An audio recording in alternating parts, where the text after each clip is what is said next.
Hello, welcome to CKLU 96.7. This is another hour of Creator Conversations. I'm your host, Jess, reporting from ourcreator.com. We come to you every week and share with you some of our insights and some of our favorite Sudburyans. If you're not familiar with Our Creator, make sure you check us out at www.ourcreator.com. That's OURCRATER.com. You can also follow us on Instagram, on Facebook, and on Twitter to make sure you're updated on everything that's going on in your community. So this week on our show, we have a very busy lady, Tammy Frick, who is the Executive Director of Cinefest Sudbury International Film Festival, which kicks off on the 15th and runs till the 23rd.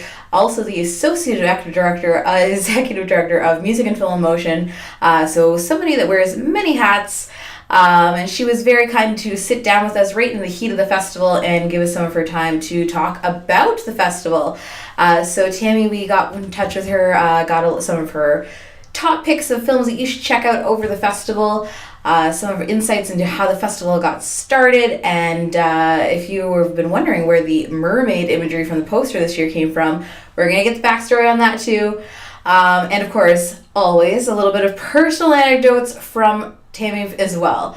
So sit tight. We've got a great show for you, and make sure as well, if you are interested in checking out some amazing films right here in Sudbury at Silver City, check out Cinefest, running from the 15th to the 23rd.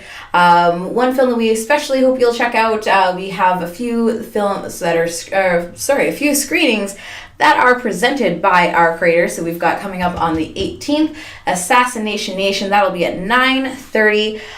We're also going to be presenting Matangi Maya MIA on Thursday the 20th as well at 9:30.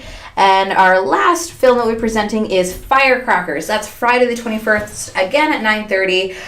3 films that we definitely recommend you check out. But if you look at ourcreator.com right now, you'll see at the top of the page a few of our selections. We've sourced through the program and scoured through and decided and picked out which films we are most excited to see. So we hope you will join us in getting into the film spirit at Cinefest this week. We'll see you there. Today on Creator Conversations, we have film lover, community builder, and executive director of Cinefest Sudbury International Film Festival, Tammy Frick. So welcome to the show today. Thank you so much.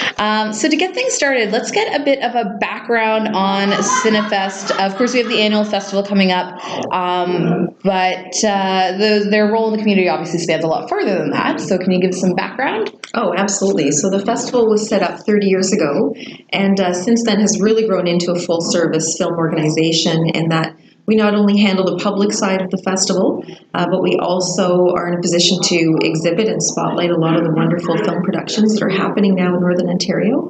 And we do a little bit of grassroots stuff also the week of. So for students or people that are thinking they'd like to learn more about the industry, we do a lot of panels and workshops that are geared towards learning about the industry at a very, very, kind of grassroots basic level. So yeah, we do a lot of various things. So like you said, Cinefest is entering its 30th year. So the festival is going from the 15th of September to the 23rd. And the festival image this year, something we always eagerly waited to finally see. 50 Carlton is who has traditionally handled the imaging for you guys. And the image this year, it features a mermaid theme, which is a callback to the original, very first festival. So can you give us some of the background story there? Yeah, absolutely. So Tony Jurgelis from 50 Carlton came to us with the idea, the concept, and we absolutely loved it. Years ago, 31 years ago actually, a film done by a director named Patricia Rosema was an amazing, iconic Canadian film called I've Heard the Mermaid Singing. And that was the test pilot film in Sudbury that was presented to determine whether people had a want or an interest in Canadian and alternative style films. Of course, they were expecting 200 to 300 people, over 900 people showed up. So that was the catalyst to the idea, the concept of hosting a film festival here in Sudbury. So Tony took that concept.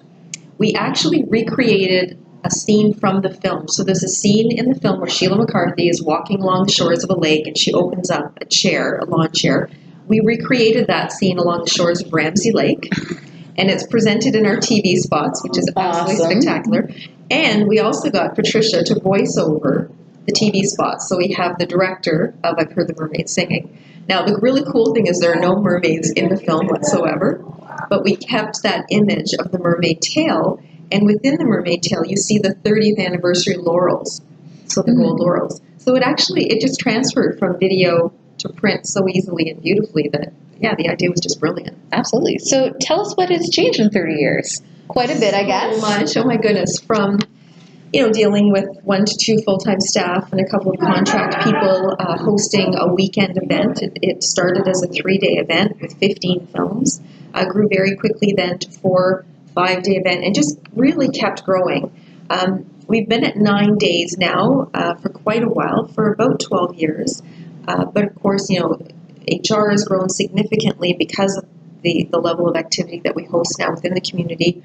A lot more people working here. We're bringing in just approximately 140 films a year, depending on the size of our short film program. So that includes feature-length films, shorts. We bring in every genre and every variety of film. But I think what's truly changed the most that people might not be that aware of, because it's really kind of a behind-the-scenes thing, is that as the festivals matured, we're now recognized as one of Canada's major film events. We're within the top 5. There are over 240 film festivals in Ontario alone, so to hold that pedigree is pretty important. And the cool thing is, in the past, we'd often have to bring in films that were already in release that just weren't coming to Sudbury. Now, 99% of our program is pre-release films. So that in the context of an industry event is pretty special because these films, the impact that our audience has on these films is huge because distributors will screen films at festivals, and then from that feedback and commentary on how their films played will develop marketing campaigns. It also can sometimes affect the release dates of certain films. So our audience, whether they know it or not, have an impact on how films are handled in Canada. Absolutely. And now, speaking on that same topic, the idea that we really are a player in the main stage as far as film festival, the industry of a film festival is concerned. So talk to us about the comparison of TIFF. So Toronto International Film Festival is happening right now. Yes. It ends around the same time that our festival starts. So we do get a lot of turnover, right, from the two events? Yeah, we really do. And right from the beginning, TIFF has been extremely influential in our festival. It was because of, at the time, they were called Festival Festivals, and the Ontario Film Development Corporation at the time that came together. It was their pilot project, an outreach program that brought the first films to Sudbury to see if there was a want and interest for those films. So they've been supportive from day one. They often refer to us as their sister festival, which is wonderful for us. Now, in my opinion, they've become the #1 festival in the world. Cannes has tradition, but TIFF really is an industry festival. It's 4 hours south of us, so from an industry perspective, it's wonderful. But their niche is definitely the red carpet. Films are bought and sold at TIFF. Films are premiered at TIFF. As a true cinephile, we tend to get kind of that audience base that don't necessarily care so much if Tom Cruise is there, or Nicole Kidman, or George Clooney for that matter. They're not necessarily there to stargaze. They're really coming to see films. To them, the films are true celebrity. We do a lot of Q&As with Canadian directors, producers, so we still have quite a list of guests that attend.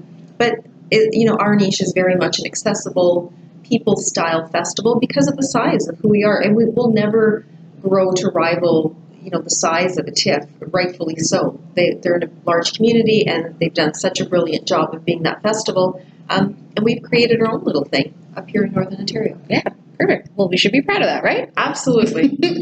So the Cinefest programming over the festival, it covers quite the gamut of categories. So we've got some things like Short Circuit, which is there's multiple collections of short films. There's the IndieCam, In Full View, Cinema 9, and of course, obviously, the gala presentations. Do you have any personal highlights that you think our listeners should check out over the festival? Oh my gosh, so many. Every time I pick up our schedule and people ask for recommendations, I find it harder and harder to make recommendations. What I would recommend is, of course, the gala films. If you're a first-time festival goer, the gala films tend to be a little bit more commercial. They're definitely, cater to a more broad audience, so they're safe. So pick any one of those and you're watching a safe film, not necessarily the film that won't move you in some way or have some type of impact, but they're fairly safe. I tend to kind of steer people to the special presentation program. Those are films, oftentimes foreign language films. Every country has a mini Hollywood. They all produce exceptional films, and when we can bring a collection of them together to the big screen, and it's so easy to follow subtitles on the big screen, it's really, really special. So some of the films this year in particular, The Silent Revolution is one of my absolute favorites. There's just so many. One of the big Canadian films that I absolutely adore that isn't a gala, but that's in the special presentation program is Clara. Beautiful story. So, those are films that people will take with them and remember for years to come. And those are the little gems that we really like to point out. Yeah, absolutely. So one of the new categories that I want to shine a little spotlight on is the Gen XY series. Yeah. And so that's one that we're really excited about here at our creator, because we are actually going to be helping to present one of the films over the week. So can you tell us more about that series and selecting the films for that program? That program is probably one of the most fun programs to program for. The cool thing is this year we had such a list of films to choose from. So shortlisting it to 4 films wasn't an easy thing to do. What we try to do in that program is appeal to our younger audience, but also give them a mix of films that aren't the same. So a mix of genres. So some are more horror driven. That's a huge appeal to younger people. So some really take you down that road. Strong documentary is always great to have thrown in there as well. So we've done that this year. And again, it's for people that haven't necessarily come out to the festival before. We try to tailor fit that program to that audience base, that younger audience that want to see stuff that appeals to their interest group. And yeah, we introduced it 2 years ago, and the attendance has just been wonderful. So awesome. Yeah, we definitely want to see them all come out. Now, special guests, you already mentioned kind of in passing, they're a huge part of the festival, which maybe people that don't necessarily typically attend might not realize how big of a part that is of the festival. So coming through town, they're representing their films. So who are some of the guests that you would like to highlight, perhaps, that will be at this year's festival? And what does that add to the experience for the audience? I think truly it adds a whole other element. It's not just viewing a film, it creates an event around the film. So you not only get to watch the film, you get to hear the creation of the film and what inspired the director or the producer to be involved in a project. We will have some actors attending as well. But we definitely, to me, a Q&A hosted by a director means so much because they see the project through from beginning to end. And it really is their creation through the lens. So they can respond to things from the audience, and our audience is so amazing in that the questions they ask are wonderful. We often get comments from guests after saying, you have such a knowledgeable audience. They really do engage, and they love, I think, not just the screening. I think they love the Q&As just as much. And then they get to leave that and go to reception and talk more with their friends about the film. So starting right off the bat with our opening gala film, The Grizzlies, we have Miranda Pensier will be attending, which is absolutely wonderful. We also have a great northern filmmaker, Darlene Ponce, coming in with her film Falls Around Her. She's also bringing one of the lead actor in with her.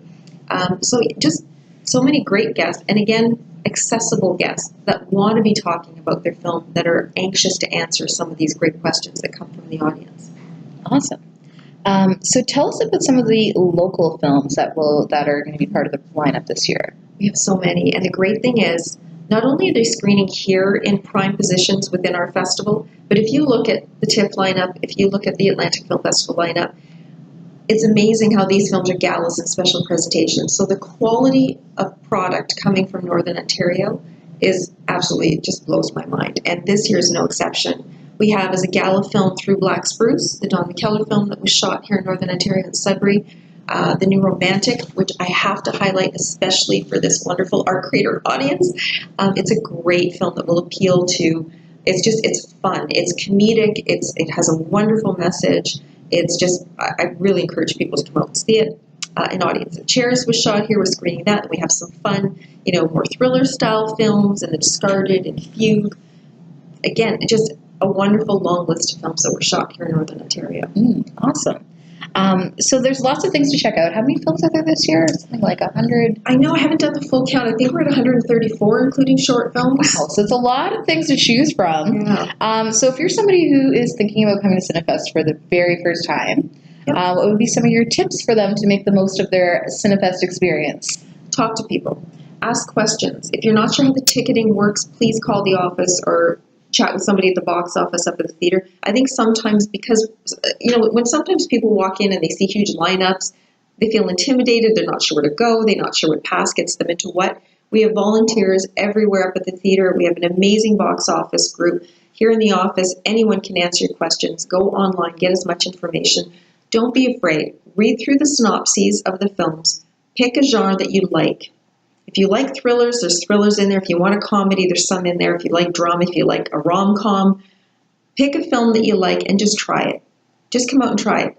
It's amazing how many people will come once or twice one year, and the following year they're taking in 15 to 20 films. It's a very addictive medium, and the event itself is very addictive because you're with like-minded people who are all having a good time celebrating film. So just give it a try. Yeah. All right. Well, we've talked a lot about the festival, obviously, today. We don't want to forget about that. But the film scene doesn't stop at the end of the 23rd. You guys do lots of things year round. So can you tell us some about some of the year-round screening that Cinefest does? Absolutely. So we have this wonderful partnership with Cineplex through their special event screen.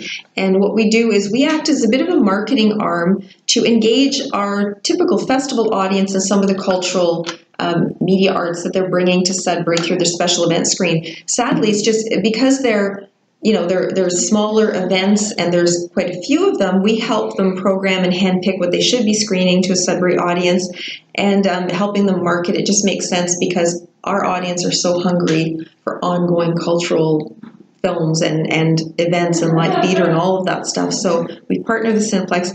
Out of that, though, we also bring in 4 to 5 films that we program, that we choose to bring back to Sudbury.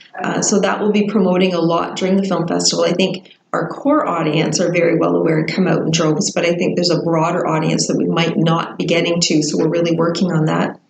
But really, people, I always laugh at the end of the festival. They say, what do you do in the off season? And they really don't think this is even a full-time job. Mm-hmm. And I mean, you show up on the 15th and it's all ready to go. It's all ready to go.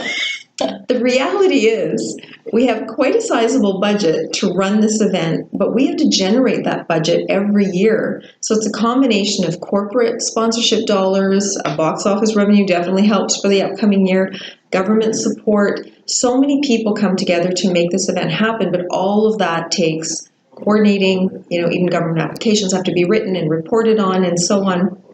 So there's so much activity. There really isn't a downtime anymore. Just a lot going on throughout the year. So I do laugh a little bit when people ask what we do in the off season because lots. We just hang out. Yeah. We just hang out in our pajamas and watch movies. Yeah. Oh, and that's the other thing. People think that we just watch movies all year. We watch movies from mid-May through to early August, and there's 4 of us that are programming at the moment. Just personally, I'll watch anywhere from 600 to 800 films during that period of time. Wow. But that's not the day job. The day job is coming in and doing the administrative side of the job, so that's evenings and weekends. Now, thankfully, at the TIFF Lightbox, they do set aside certain screening times, so distributors will screen films there for us, so we can head down and sometimes take in over a 3-day period, 8 to 9 films, which is awesome.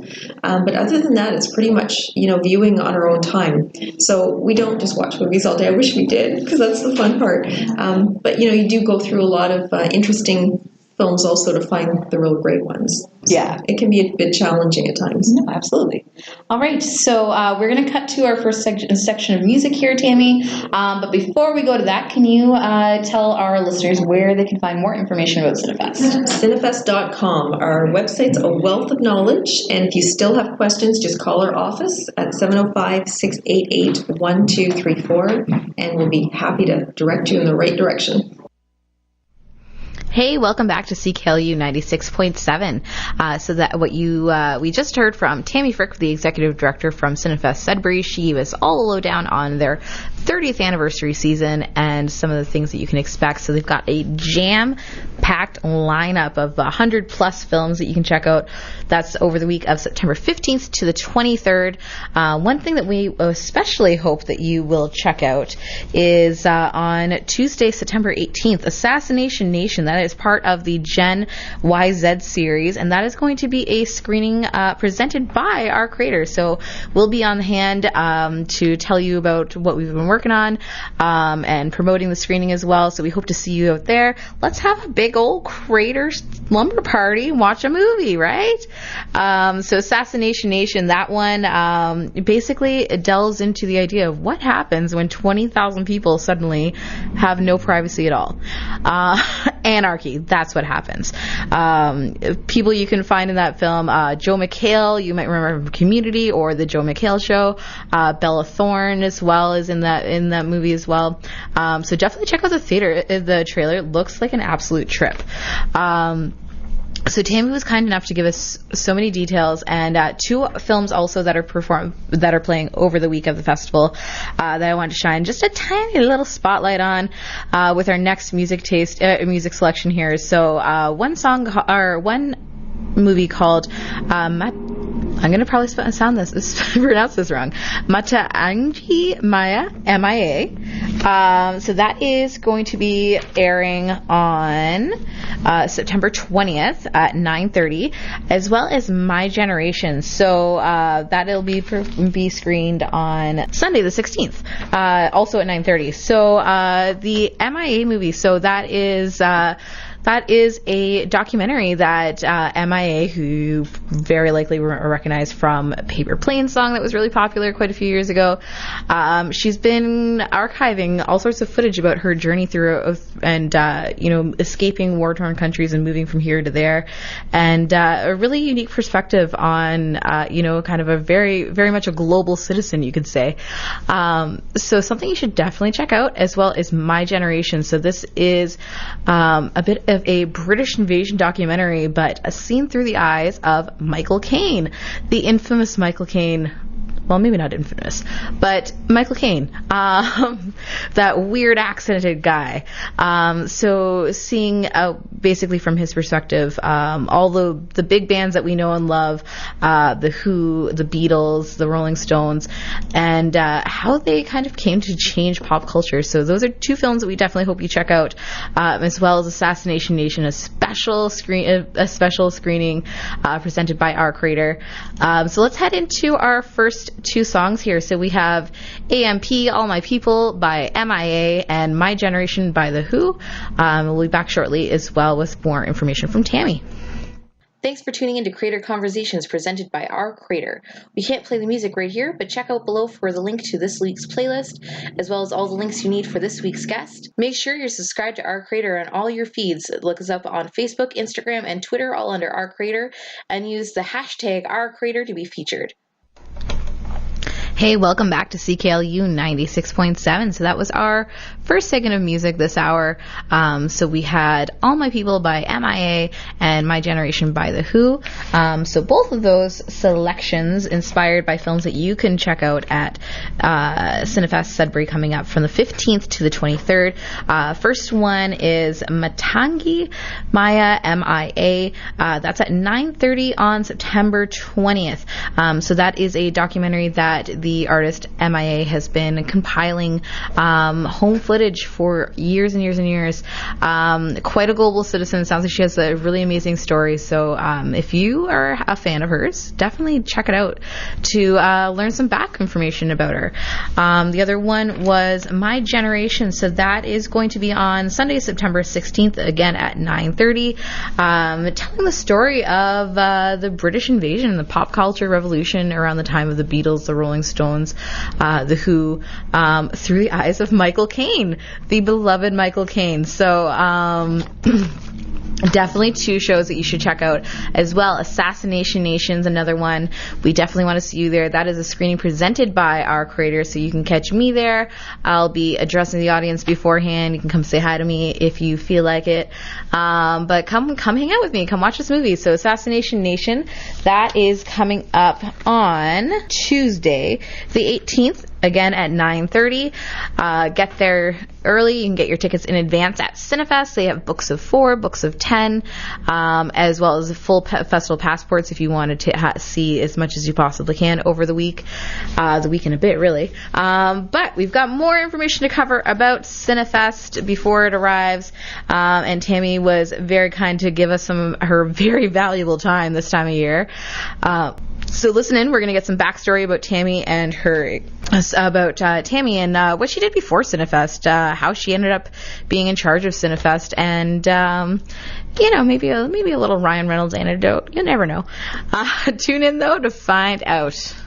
So we are back in the studio again with the second half of our episode today of Creator Conversations with Executive Director for Cinefest Sudbury, Tammy Frick. So Tammy, can you tell us a bit about your background and what led you to Cinefest? I really fell into it, actually. I'd been living in Toronto for a few years and going to school and working, and moved home just temporarily, really, to help my father with a business acquisition, and met my future husband and decided to stay here. So shortly, yes, those boys cause a lot of trouble. So after marrying, I was obviously looking for employment here, and interviewed with Cam Haynes at the time, who was the original executive director, to do a 1-year executive, it was called an arts management program through the Ministry of Culture, so it was a subsidized program. And I started with Cam and worked for the organization for 10 months, absolutely enjoyed it, went through a festival and just really fell in love with the whole concept of the film festival. Went to work for Canadian Mental Health Association for a couple of years, and then Cam decided he was leaving as executive director and thought I should maybe apply for the position, of which I did, and then was hired in 95 as festival director. So yeah, my background is commerce administrative. That's my schooling. I did public governance and administration. And so really I've always been a lover of the arts. I was very actively involved in theater as a younger person. Worked within the fashion industry in Toronto for a number of years. And this just kind of combined both. I got to be the administrative career that I was looking for, with a really, really strong artistic component. So completely lucked out. Yeah, no, absolutely perfect that all of these passions kind of came and melded together for a perfect career-making job. Absolutely. It's true. Excellent. So I heard a rumor that you were quite influential in bringing together the Northern Ontario film industry. So how did you help entice producers to consider Sudbury as a viable option? And why was that something that was important to you?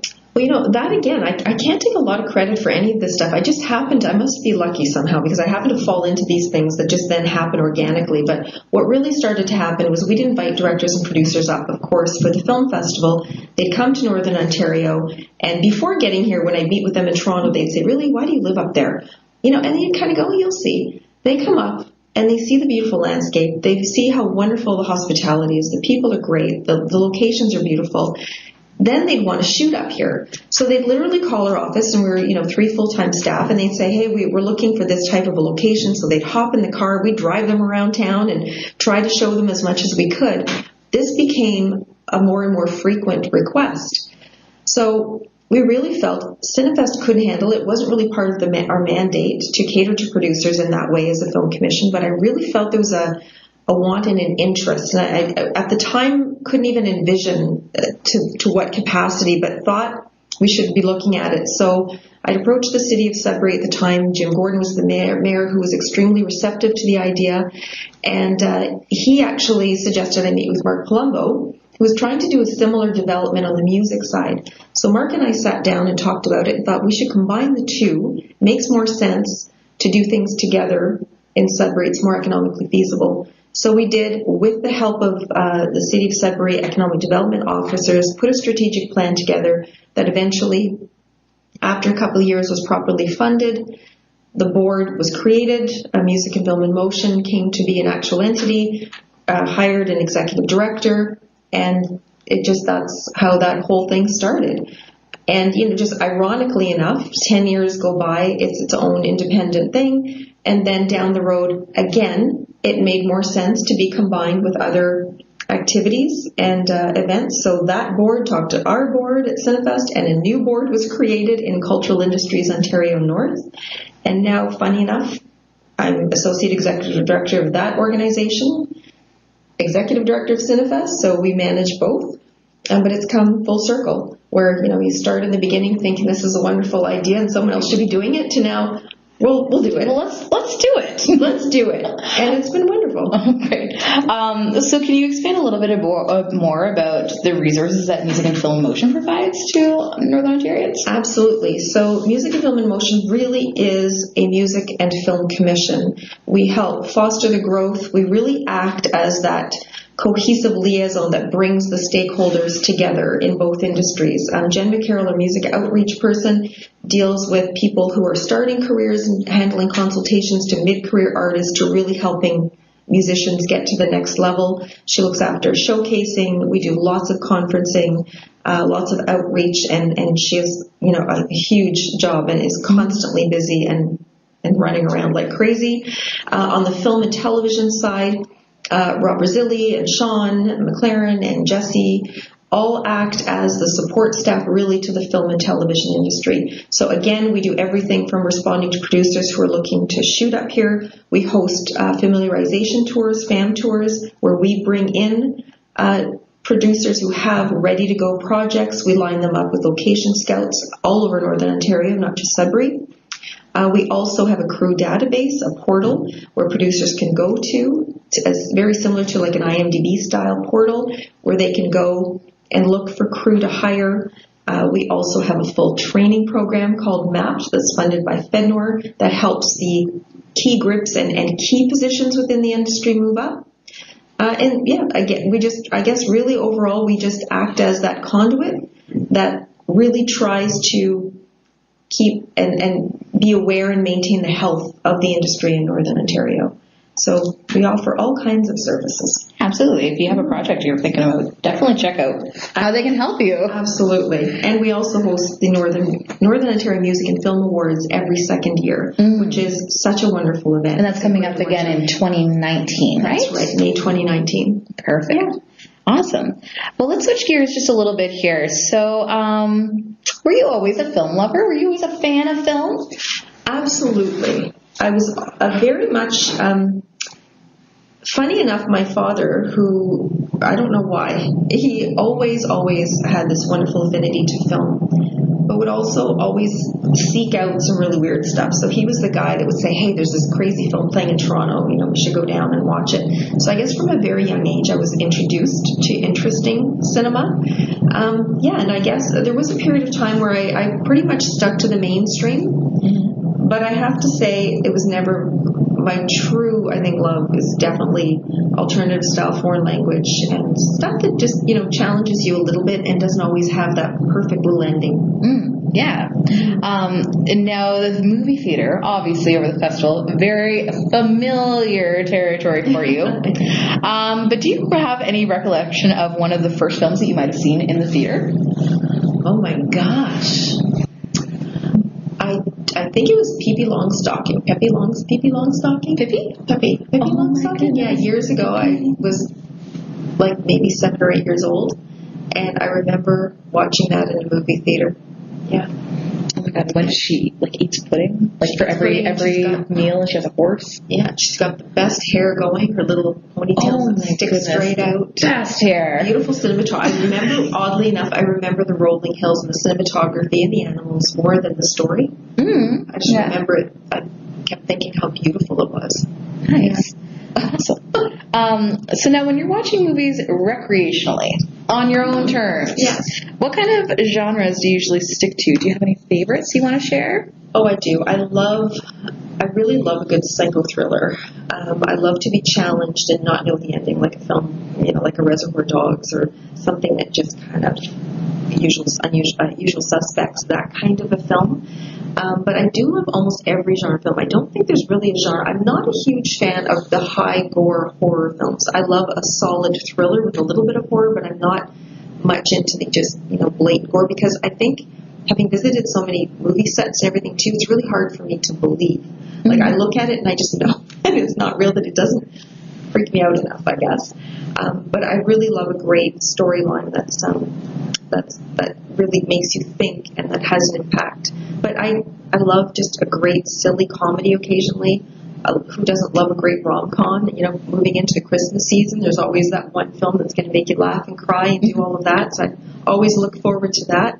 So I you know, people ask me, what's your favorite film? I don't Ask know. me that question. I have no clue. I can give you a list of 250 favorite films. So it's really tough. But yeah, I think it's like art. There's, you know, some people that have a very specific type of visual art that they love. I don't know if there's a film style that I don't love. So fun fact. So as I've been preparing for this interview, and really any time your name comes up, the first comment is usually like, wow, that Tammy, she's such a good dresser. Wow. So, talk to us about your style and some tips that you maybe have to pass along to some listeners. Wow. Gosh, I've never even really noticed. I'm so bad, I find. Because I'm pretty boring. Well, I've come to adore the color black. And that actually, I have to blame this job on that, because when you travel to Toronto and you're dealing in the film industry, if you wear anything other than black, people look at you a little strange because you stand out too much. So I learned early on. I remember at a media conference for the Toronto Festival, I had a white suit on, a skirt and jacket, and I felt like I was this beacon standing out in the sea of black, and I thought, never again. Yeah, I dress pretty simply. I like to keep things, you know, pretty basic, I guess. But yeah, I didn't really. The film festival, you know, I get people commenting on my my shoe attire, so I try to make that a little bit fun at times. And not that I'm theming my dress code to the evening's film, but sometimes if it has a certain flavor, I do naturally, for some reason, try to. It influences your choice. It does. Like if it's a, you know, a rough and tumble kind of motorcycle type film, I might throw on a leather jacket, or if it's something really soft and more feminine, definitely, you know, that's the night to wear the skirt or the dress. But yeah, it's bizarre how that happens. Oh, you know. So we talked earlier, Cinefest obviously every year brings in tons of different guests. So if there were no limits, who is a guest that you would like to bring into the festival? Oh, George Clooney, of course. And I'm answering that for all the ladies out there. No hesitation, notice. No, I'm kidding. Actually, well, no, I'm not kidding. He'd be a wonderful guest. He'd attract a lot of people. Again, there's just so many people that I adore in this industry that, you know, that you watch on the big screen. But I have to say, I have a cute little story that I'm going to share. I wish he'd come back someday. Ryan Reynolds came to Cinefest the year that I was working for Canvas, the intern. He was, I think, 13 or 14 years old. And he came in with a film. I wish I could remember the name. I hate to say. Oh, gosh, I can't remember the name of the film now. Anyway, it was a small Canadian film, really cute little family style film, and he was acting in it, obviously.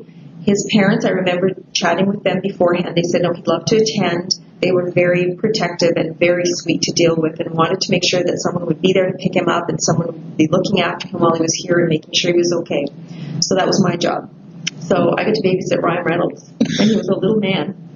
He was so lovely and so polite, but even then, the charisma that this young gentleman had in dealing with people and how polite and courteous he was, but that underlying sense of humor has been there forever. Very, very funny. But it was awesome because everyone went to the film reception after. He was too young to go because it was licensed. So I got to take him up for dinner, and we had dinner, and then I brought him back to the hotel. And he was probably in bed by 9 o'clock, and he was a very good boy. But to bring him back, because I don't know if he truly remembers a lot of that experience. I'm sure he remembers some of the festivals or films that he was a part of. But I'd love for him to walk through this festival now compared to what it was then. It was small. It was at the old city center. Absolutely. And would you also love for him to have dinner with you again? Oh, absolutely. Maybe I'd be okay with that too. I just think I love his sense of humor. I love in films. I mean, in Deadpool, he totally cracks me up. I just love absolutely, the fact that he's a true Canadian. He's very, you know, talented, but it's that sense of humor is just, to me, that's Canadian, and he's so brilliant that it'd be kind of fun to have him come back. He's got it on lock. All right. Absolutely. Well, he's gotta film something else up here. I agree. I think we're going to make that the next. So any producer that wants to shoot Northern Ontario. Ryan Reynolds, when you hear this, exactly. we want you to shoot up here. That's right. Tammy wants to take you for dinner. Yeah, exactly. All right. Okay, so we're going to wrap things up with a few of our standard questions here. So our first one is Sudbury shout out. So a Sudburyan that you think that just doesn't get enough credit. Oh my God, Lori. Lori works at Frank Morosco's hair salon. She comes to every film festival. She's out to tons of films, but not only that, she's out at all the sporting events in town. But one thing about Lori that I learned is she's been in the hair industry for years. She's been a hairdresser for years and years and years. She has clients that are elderly now that come to the film festival that have told me personally they can't quite get out as well as they used to, so she'll go to their homes to look after them and cut their hair and trim their hair. I've never seen Lori without the biggest smile on her face. So she's one of those people that is kind of an unsung hero that just gives and gives and gives of herself and is so kind that I just, I see her out at the film festival and I want to say, you know what? You deserve just a free pass for the rest of your life because she's that person. She just brings so much brightness and love to everyone. So, well, if anyone could make that free pass happen, could be you. I think we should do it. Could be you. All right, so we've got the change of season. Summer just wrapped up. Yeah. Do you have any favorite summer activities that you and your family like to take part in? Sadly, my children are so patient. We do make time in the summer to spend some time together. But it is the hot season. It is. It's so incredibly insane that we enjoy the fall very much, and we love Christmas because Mom has 2 weeks off at Christmas, and we do the big family thing every Christmas. I mean, we do take in a little bit of the summer, but it's no big trips planned in the summer, not a whole lot of wonderfully big activities happening. Tied down.